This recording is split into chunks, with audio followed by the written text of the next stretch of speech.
खर्डी, पंढरपूर येथे खर्चासाठी पैसे न दिल्याच्या वादातून एका तरुणाचा निर्घृण खून झाल्याची धक्कादायक घटना उघडकीस आली आहे. मेहबूब इब्राहिम आतार, वय 38, राहणार खर्डी असे मृत तरुणाचे नाव आहे.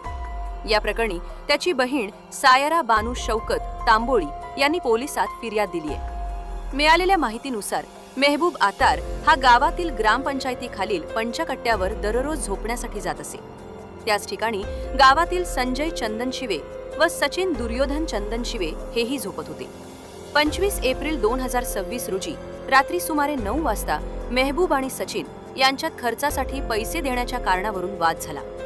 यावेळी सचिनने मेहबूबला जीवे मारण्याची धमकी दिली होती. यानंतर रात्री सुमारे 2 वाजण्याच्या सुमारास सचिन चंदनशिवे याने मेहबूबच्या डोक्यात दगड मारून गंभीर जखमी केले आणि घटनास्थळावरून फरार झाला.